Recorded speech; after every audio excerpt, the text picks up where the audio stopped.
3000 hommes environ se mirent en marche, mais ils prirent la fuite devant les gens d'Aï. Les gens d'Aï leur tuèrent environ 36 hommes. Ils les poursuivirent depuis la porte jusqu'à Shebarim, et ils les battirent à la descente. Le peuple fut consterné et perdit courage.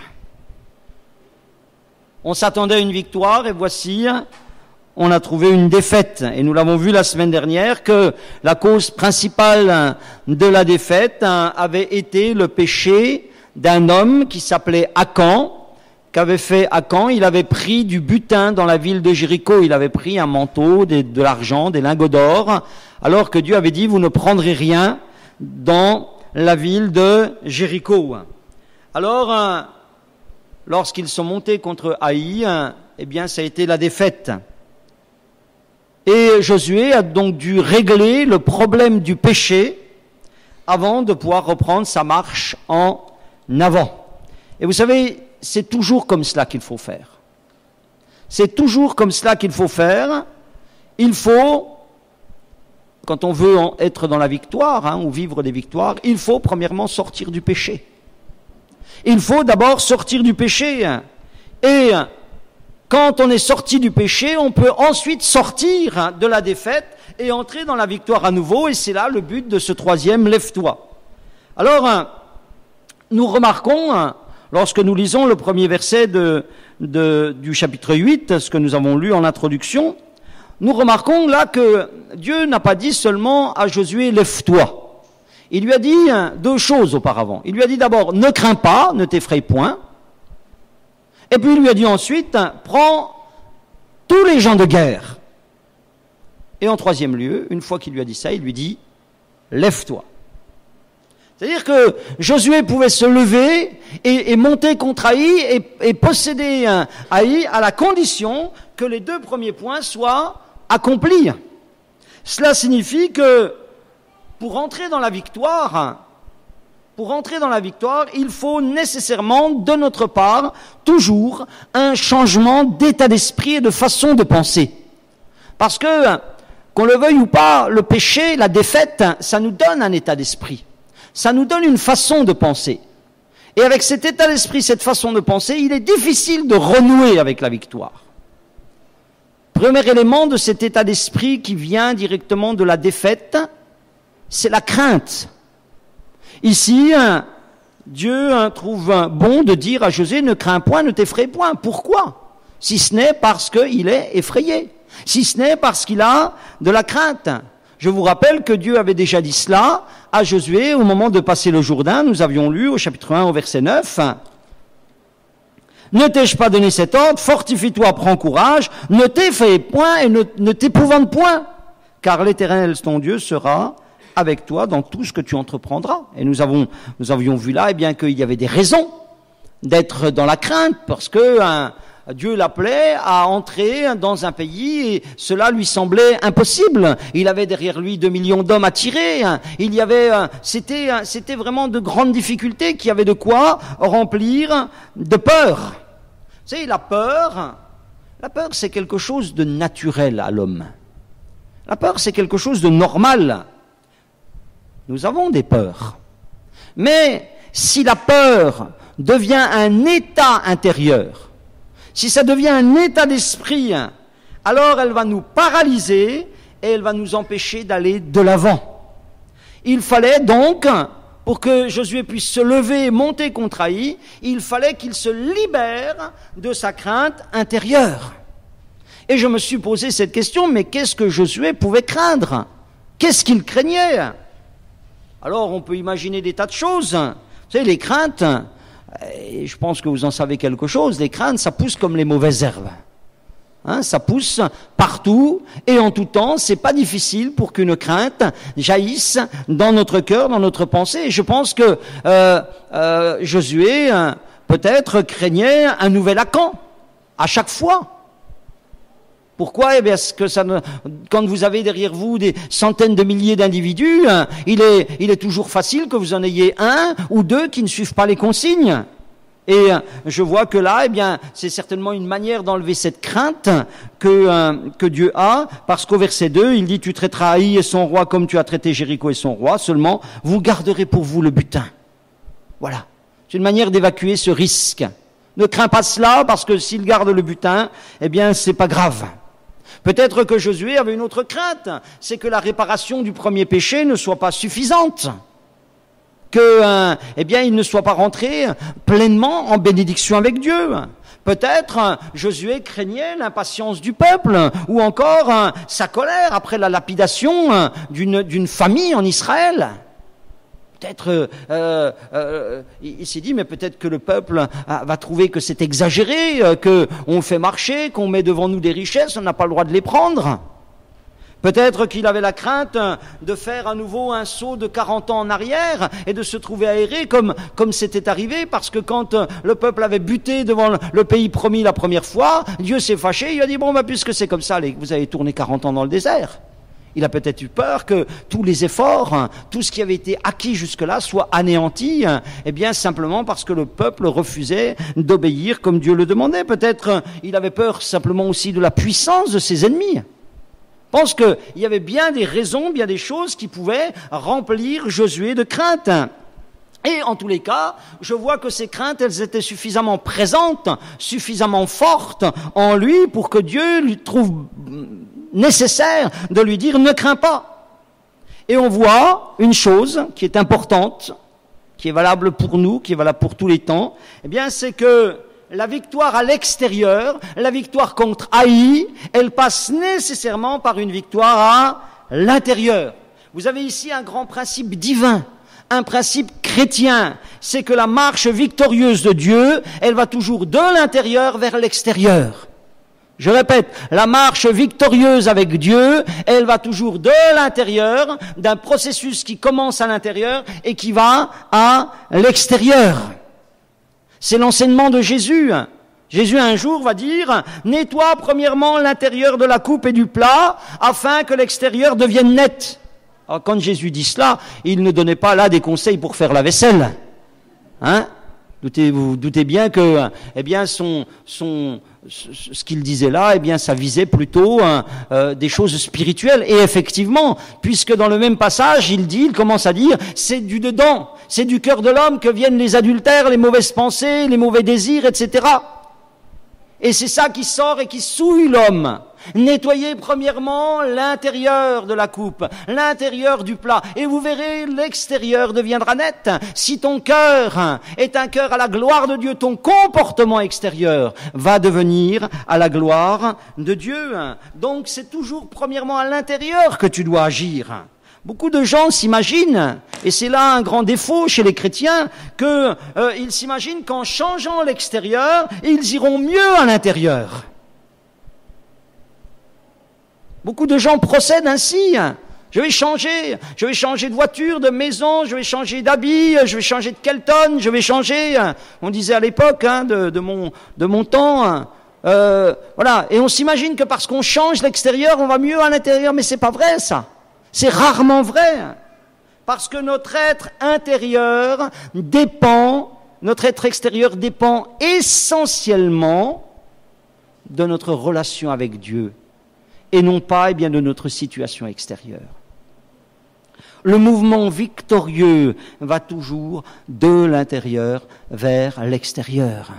Lorsqu'on veut être victorieux sur le péché, il faut commencer par une repentance à l'intérieur. C'est comme cela. Et de cette manière, voyez, de cette manière, vous avez ce principe que on ne changera pas les autres, avant de changer soi-même. Nous ne changerons pas le monde avant de changer l'Église. C'est de l'intérieur vers l'extérieur que va la victoire. Si nous ici, nous ne sommes pas convaincus, comment le monde sera convaincu? Si nous ici ne sommes pas, remplis du Saint-Esprit, comment le monde sera touché par le Saint-Esprit, etc., etc. Et Josué, tu ne changeras pas ta situation de défaite avant de changer ton état intérieur de crainte en reprenant confiance, pleinement confiance en moi.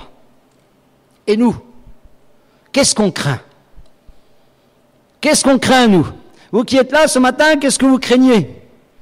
Je vais vous dire ce que vous craignez, je le sais bien. Tout et n'importe quoi. Tout et n'importe quoi. Nous avons des craintes sur nous-mêmes, nous avons des craintes sur les autres, nous avons des craintes sur notre conjoint, qu'il ne soit pas fidèle, qu'il nous abandonne, qui ceci, qui cela. Nous avons des craintes sur la vie, sur la mort, sur l'échec, sur la maladie. Nous avons des craintes de ne pas être à la hauteur, nous avons des craintes de ne pas y arriver. Nous sommes très facilement remplis de craintes, des craintes fondées, des craintes infondées, des craintes raisonnables, des craintes qu'on peut raisonner, des craintes qui sont irraisonnables. Y est irraisonné, toutes sortes de craintes. Toutes sortes de craintes. Nous sommes tous très fragiles sur ce point-là. Nous sommes faits d'un matériau humain, qui est sujet à la crainte. Et c'est peut-être pour cela que la Bible trouve bon de répéter souvent, très souvent, ne crains point. On dit qu'il y aurait 365 ou 66 fois ne crains pas dans la Bible. C'est-à-dire une fois par jour. Une fois par jour. Alors je peux vous en donner quelques-uns. Ne crains pas, car je t'ai racheté. Ne crains pas, je suis ton bouclier. Ne crains pas, ne craignez pas, je suis avec vous. Ne craignez pas, vous valez mieux que les moineaux. Combien il y en a? Et il y en a encore. Connaissez-vous Ésaïe 35, verset 4? Dites à ceux qui ont le cœur troublé, prenez courage, ne craignez pas. Et combien de fois Jésus a trouvé bon de répéter à ceux qui étaient dans la difficulté, qui voulaient aller dans la victoire, ne crains pas, crois seulement. Parce que la peur, ça paralyse la foi. La peur, c'est un manque de confiance dans la parole de Dieu. Et tout cela, on le voit, ça reste une relation de confiance, de foi à la parole de Dieu. L'Éternel dit à Josué, l'Éternel parle à Josué et lui dit, ne crains pas. Dieu nous dit des choses dans sa parole. Est-ce qu'on arrive à les saisir? Par exemple, regardez ce que j'ai pour vous ce matin. Hébreux chapitre 13, verset 5. Hébreux chapitre 13, verset 5.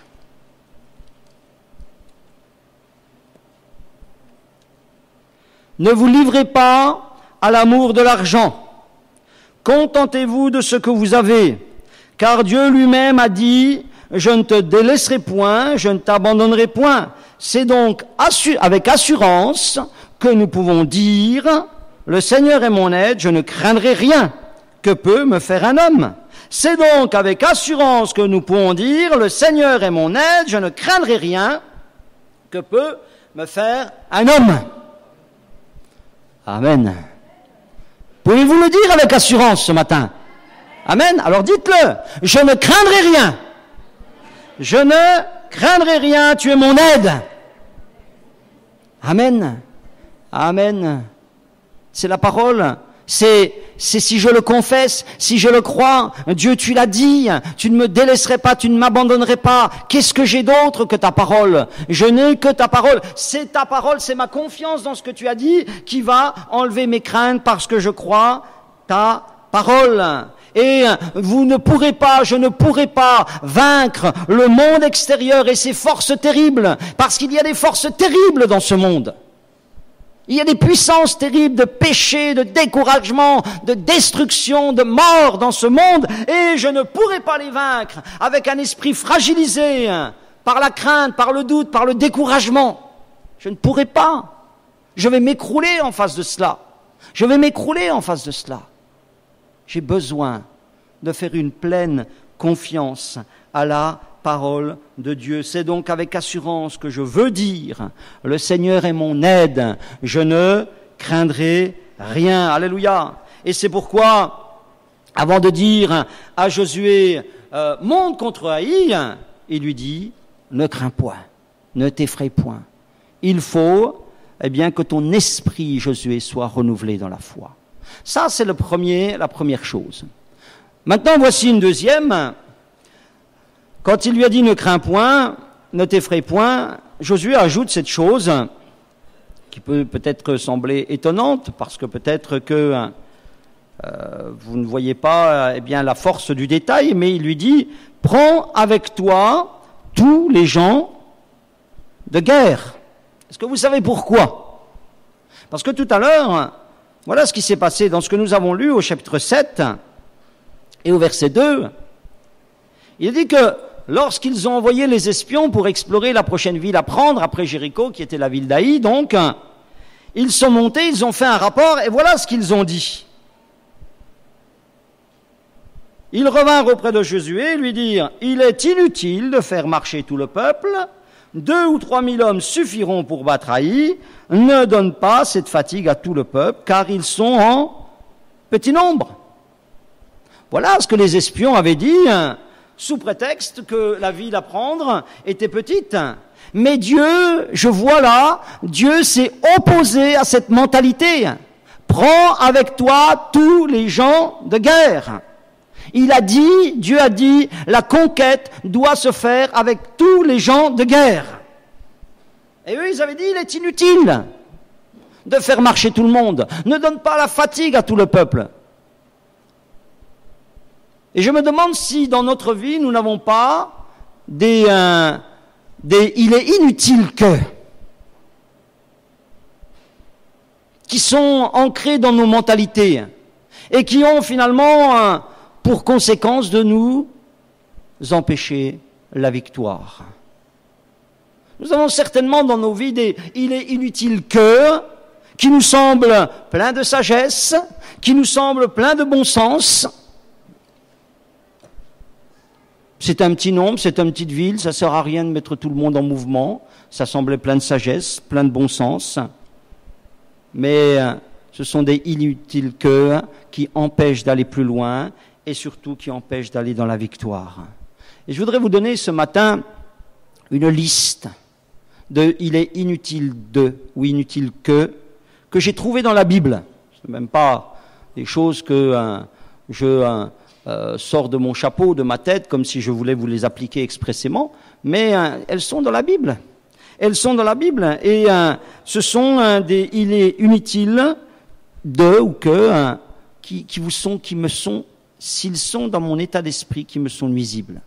Alors d'abord, il y a celui de Josué, avant d'en voir 5 ou 6 autres. Il y a celui de Josué. Ça sert à rien, hein, on peut le dire encore, ça sert à rien. Oh, ça sert à rien de monter tout le monde, ils sont que 2 ou 3 000. C'est l'indice d'une suffisance coupable.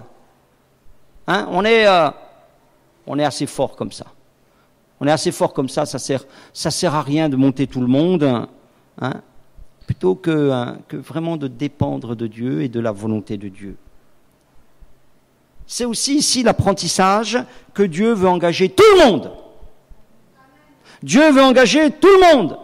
Ah, il va dire, ne donne pas cette fatigue à tout le peuple. Le conseil semble sage, et probablement il l'est, mais ce qu'il n'est pas, c'est spirituel. Il n'est pas spirituel, ce conseil.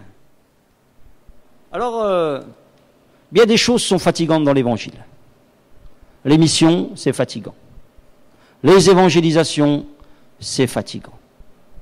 Déjà, nous avons une semaine fatigante, alors s'il faut encore aller se fatiguer le samedi après-midi, c'est fatigant. Les réunions, c'est fatigant. Les kilomètres pour des conventions, c'est fatigant. Des kilomètres pour des pastorales, c'est fatigant. Les travaux, c'est fatigant. C'est vrai, c'est fatigant. Faire des activités dans l'église pour faire vivre l'église, c'est fatigant. Faire du théâtre le dimanche soir, c'est fatigant. Faire des jeux, c'est fatigant. Faire des repas, c'est fatigant. C'est fatigant. Les diverses réunions, c'est fatigant. L'évangile, c'est fatigant. N'est-ce pas? Moi, je m'y fatigue, hein. Mais ça concerne tous les gens de guerre. On aurait tendance à s'épargner, à laisser telle ou telle activité à un petit nombre. 10 personnes à la réunion du samedi soir, là où on est censé s'instruire et se fortifier. 15 réunions, 15 personnes à l'évangélisation, 80 personnes au repas. Ah, des fois, je ne sais pas comment fonctionnent les priorités des gens. Mais Dieu dit, prend tous les gens de guerre. Alors ne dis plus, toi qui es là, ne dis plus, il est inutile que j'y aille, il est inutile que je le fasse. Ne dis pas, oh il y en a assez, il y en a assez qui y vont, il y en a assez qui le font. Il faut y aller, tu dois le faire, parce que la victoire passe par là. La victoire, elle passe par l'engagement de toute l'Église. Je vous le dis ce matin, je vous le dis, vous n'aurez pas de victoire dans vos vies personnelles si vous n'êtes pas engagé avec toute l'Église. Trop de gens pensent que l'Évangile, c'est sa petite sauce dans son coin, sa petite obéissance dans son coin, et puis que Dieu va se suffire de cela. Est-ce que Dieu n'aurait pas pu envoyer 3000 personnes là, et puis laisser les autres tranquilles, et il n'aurait pas pu faire tomber Haï? Oui, il aurait voulu, mais il voulait pas se faire un peuple de feignants. Il voulait se faire un peuple d'engagés, parce que tout le monde est concerné par la victoire. Tout le monde veut les bénéfices, mais tout le monde ne veut pas payer le prix d'aller. Si des choses existent, c'est parce que des gens se donnent la fatigue. Alors moi je vous dis, vous êtes tous concernés, et je vous dis que si vous n'y allez pas, si vous ne vous engagez pas, si vous laissez aux autres toutes ces choses qui forment l'évangile, la victoire manquera dans votre vie. Et après vous direz, ah mais comment que ça se fait que Dieu? Et je te dirai, c'est toi, c'est pas Dieu, c'est toi. Parce que tu n'es pas monté, parce que tu as dit c'est inutile que je le fasse, c'est inutile que j'y aille. Le deuxième encore, il est inutile. Je le trouve dans Job, au chapitre 34.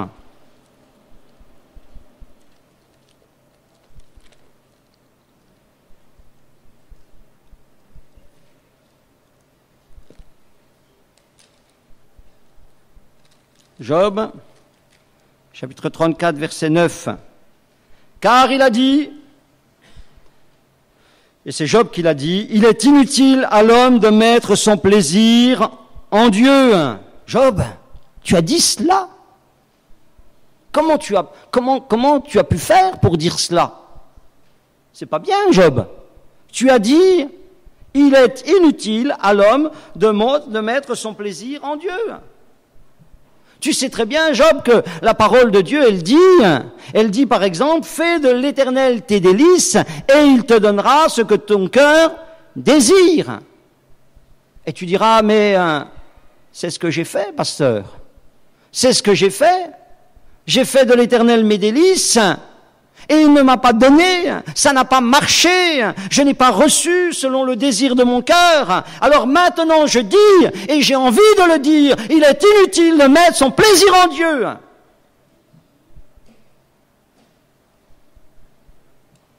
Peut-être n'avez-vous pas obtenu. C'est vrai. C'est vrai. Mais ce qui est vrai aussi, c'est que si vous gardez cette pensée-là, de dire qu'il est inutile de mettre son plaisir en Dieu, alors vous n'avez pas obtenu, mais vous n'obtiendrez plus rien. Cela, c'est vrai aussi. Il est inutile d'évangéliser. Des fois, je l'entends, ça. Hein? Ah, ça sert à rien. On va évangéliser, les gens ne viennent pas. D'accord. Eh ben, n'allons plus évangéliser. Moi, je suis d'accord, hein. Moi, je suis d'accord. Je me reposerai le samedi, je préparerai mes messages tranquillement le samedi, et puis ça me donnera moins de fatigue. Mais une chose est sûre, c'est que si nous n'allons plus évangéliser, c'est sûr que les gens ne viendront vraiment plus. Il est inutile de prier, ça ne répond pas. Ne priez plus. Et là, vous serez sûr que ça ne répondra plus. Voyez ? Mettez bien ce « il est inutile » là dans votre mentalité. Gardez-le bien au chaud. Faites-en un credo. Il est inutile de mettre son plaisir en Dieu. Et vous verrez, vous n'entrerez plus dans aucune victoire. Les paroles de Job sont des paroles d'amertume. Quand il a dit ça, c'est parce qu'il était amer, parce qu'il était déçu. Et la suite de l'histoire, la fin de son histoire, montre qu'il a eu tort de parler ainsi. Montre qu'il a eu tort de parler ainsi. En voulez-vous d'autres il est inutile, dont la parole de Dieu nous parle et dont nous faisons souvent commerce, profession, dans Malachie, au chapitre 3. Au verset 13, Dieu dit, « Vos paroles sont rudes contre moi, dit l'Éternel. Vous dites, qu'avons-nous dit contre toi?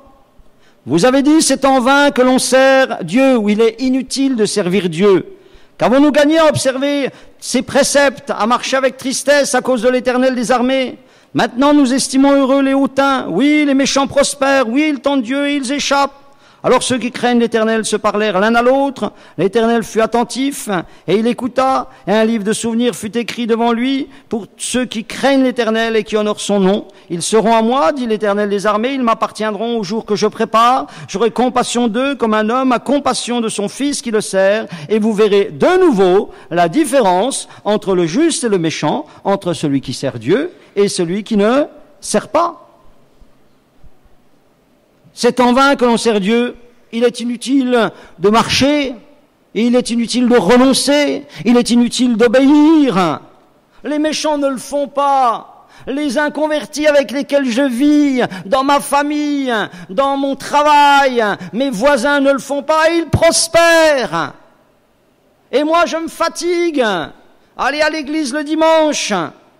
Il est inutile que je sois juste. Voilà un beau spécimen, hein, de l'inutile. Combien le partagent ici? Combien l'ont mis dans leur cœur, dans leur mentalité? Moi, je lis toute la Bible. Le verset 16 dit, « L'Éternel fut attentif, il écouta, et un livre de souvenirs fut écrit devant lui. » Il y a un livre de souvenirs qui est écrit, où tout est écrit. Tout ce que j'ai dit, tout ce que j'ai fait, les positions que j'ai prises, celles que je n'ai pas prises. Et ce passage dit une chose. Il dit qu'il y a un temps où la différence entre le juste et le méchant n'est pas très nette. Peut-être même pas nette du tout. Il n'y a pas de différence entre celui qui sert et celui qui ne sert pas. Mais le verset 18 dit « Et vous verrez de nouveau la différence entre le juste et le méchant, entre celui qui sert Dieu et celui qui ne le sert pas. » Alors, ne dites pas, il est inutile pour ensuite de servir Dieu ou de faire ce que Dieu demande pour ensuite vivre comme les méchants, parce que si c'est ça votre désir, ne vous trouvez pas des excuses, faites-le.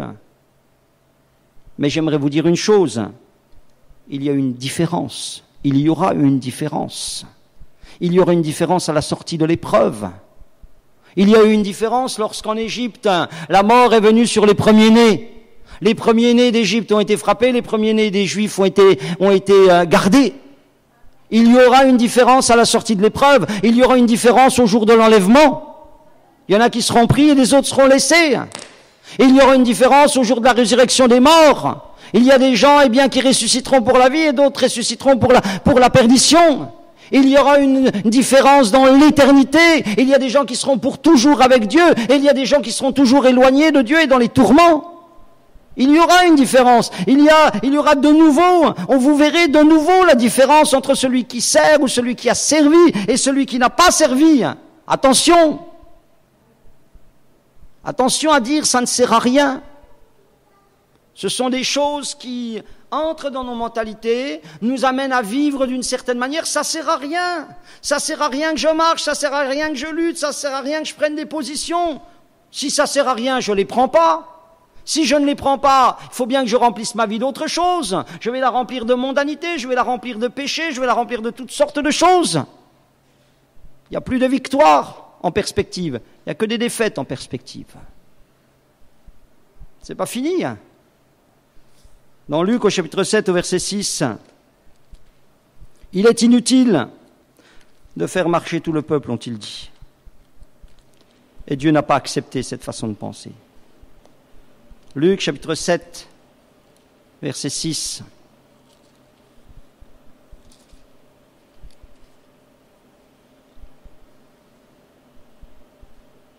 Jésus étant allé avec eux, n'était guère éloigné de la maison quand le centenier envoya des amis pour lui dire « Seigneur, ne prends pas tant de peine, car je ne suis pas digne que tu entres sous mon toit.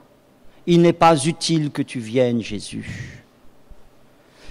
Il n'est pas utile que tu rentres dans ma vie. Ça ne peut rien changer. Je suis trop pécheur. J'ai été trop désobéissant. J'ai trop tardé. Que sais-je encore? Toutes les raisons qui pourraient nous faire repousser la venue de Jésus dans notre vie. Bien sûr que là aussi, c'est une façon de penser qui doit disparaître. Il faut bien au contraire que Jésus puisse s'approcher. Il faut qu'il puisse entrer. Et la suite de l'histoire du centenier nous le montre aussi. Si Jésus était resté à cette mentalité, il est inutile que tu viennes, Jésus serait reparti. Et qu'est-ce qui serait passé? Eh bien, le serviteur de ce centenier, c'est bien le serviteur de ce centenier n'aurait pas été guéri. N'est-ce pas? Dites pas à Jésus, il est inutile que tu viennes. Dites à Jésus des paroles qui amènent la bénédiction. Sans toi, je ne peux rien faire. C'est des paroles qui ne repoussent pas Jésus, mais c'est des paroles qui attachent Jésus à votre vie. Sans toi, je ne peux rien faire. Dites encore, je ne te laisserai pas que tu ne m'aies béni. Dites encore, ne viens au secours de mon incrédulité. Dites-lui encore, si seulement je peux toucher ton vêtement, Seigneur. C'est une mentalité différente. Ça, c'est des paroles qui ont fait entrer des gens dans la victoire. Mais il est inutile là du centenier, ça a failli lui faire perdre la victoire de la guérison de son serviteur. Voilà ce qu'il faut dire. Des paroles qui amènent Jésus à marcher avec nous. Et non pas ça sert à rien, ça vaut pas la peine, c'est fichu, parce que ça c'est sûr que ça sert à rien.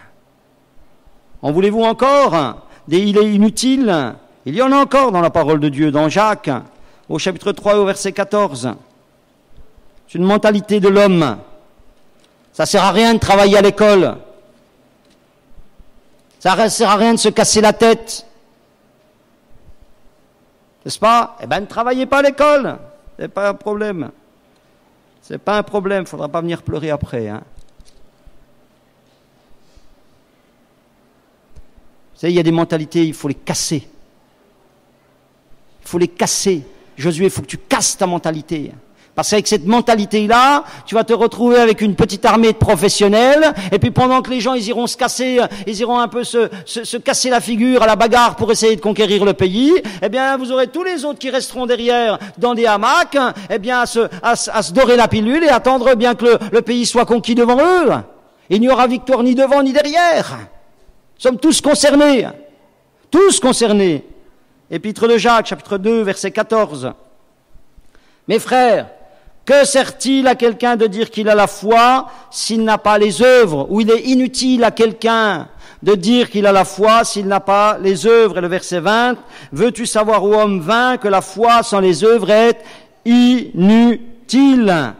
Quelqu'un va le dire, ça. Oh, combien de fois je l'ai entendu, ça aussi. Mais c'est inutile que je fasse des œuvres. Moi, j'ai la foi. Moi, je crois. Les œuvres, qu'est-ce que c'est? C'est les positions qu'on prend. C'est la preuve de notre foi. Et dans le passage là, il est parlé d'Abraham, par exemple, un petit peu plus bas, ou de Rahab. C'est vrai, après tout. Abraham aurait pu dire, Seigneur, c'est inutile que j'aille sur le mont Morija offrir mon fils. Tu le sais, Seigneur, que je t'aime. Tu le sais, Seigneur, que je crois en toi. C'est inutile que j'aille. Et Dieu va lui dire, mais c'est justement parce que tu l'as fait que je sais que tu m'aimes et que je sais que tu crois en moi. C'est justement parce que tu l'as fait. Ce qui compte, ce n'est pas ce que je dis, c'est ce que je fais. Et vous avez des gens qui disent, il est inutile, que je fasse des œuvres, moi, il suffit que j'ai la foi. Combien de fois j'ai entendu des gens dire « Ah, mais Dieu regarde au cœur ». C'est sympathique comme formule. Ah, mais non, mais j'ai pas besoin, moi, de prendre des positions, Dieu regarde mon cœur. Ouais. Et qu'est-ce qu'il voit quand il regarde ton cœur? Il voit que tu mets pas en pratique la parole de Dieu. Dieu sait. Ouais, Dieu sait. J'aimerais vous dire qu'avec cette mentalité-là, vous n'irez pas loin. Vous n'irez pas loin. vous n'entrerez pas dans la victoire. Il faut monter contre Haï. Voici, je livre Haï, son roi, son peuple, sa ville, entre tes mains. Mais il faut que tu te débarrasses de ta crainte. Et il faut que tu te débarrasses donc de ton manque de confiance dans ma parole.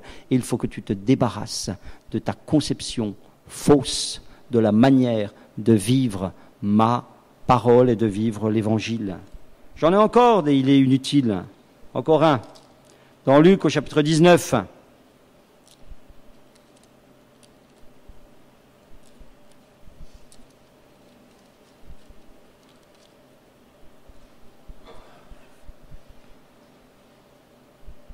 Verset 37.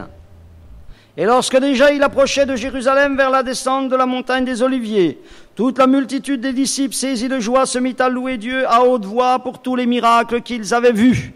Ils disaient, béni soit le roi qui vient au nom du Seigneur, paix dans le ciel, gloire dans les lieux très hauts. Quelques pharisiens du milieu de la foule dirent à Jésus, Maître, reprends tes disciples. C'est inutile qu'ils crient comme cela. C'est inutile qu'ils louent comme cela. Ça ne sert à rien.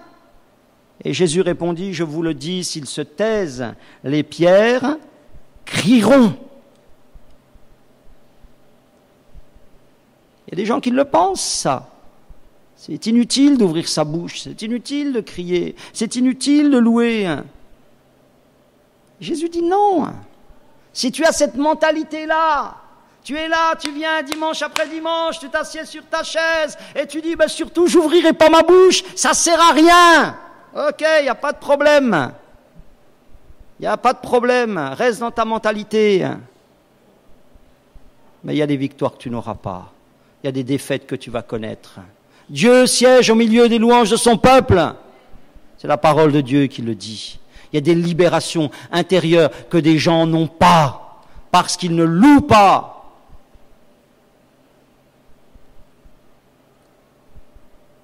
Je m'arrête là ce matin. Il y a donc eu, c'est ma conclusion, une défaite, au départ, incompréhensible, dans cette toute petite ville d'Haï qu'on pensait prendre avec peu de force, peu de moyens. Mais finalement, cette défaite, elle a engendré beaucoup de peur, beaucoup de dommages.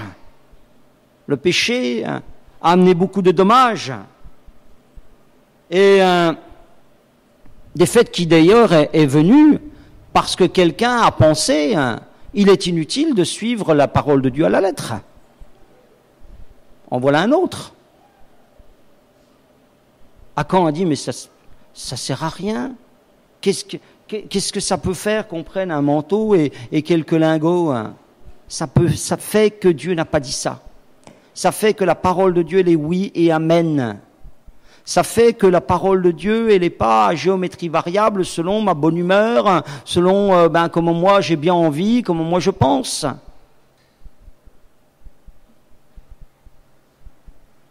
Une défaite incompréhensible qui a suscité ensuite beaucoup de peur, et en particulier dans un Josué qui lui avait besoin d'être plein de foi pour conquérir ce pays. Mais Dieu n'a pas fait passer le Jourdain miraculeusement à tout ce peuple pour qu'il aille caler devant la première ville ou la deuxième. Vous voyez, il y a une cohérence en Dieu. Il y a une cohérence. Et qu'est-ce que Dieu a fait? Dieu a montré ce qui n'allait pas. Le péché. Israël a péché. Tant que l'interdit ne sera pas ôté, vous ne pourrez pas entrer dans la victoire. Le peuple a fait le nécessaire. Il a enlevé le péché. Il a enlevé la mentalité mauvaise qui empêchait de rentrer dans la victoire. Et la victoire est venue. Alléluia. Et la victoire est venue. La ville d'Haï est tombée d'une manière différente de celle de Jéricho. Et les autres tomberont encore d'une manière différente. Les plans de Dieu sont différents à chaque situation, chaque circonstance. Les choses ne s'appliquent pas, ne se photocopient pas d'une semaine à l'autre, d'une personne à l'autre. Ce sont des directions divines. Alléluia. Mais Dieu dit simplement, tu dois soigner ta crainte et tu dois faire attention à ce qui fait ta mentalité.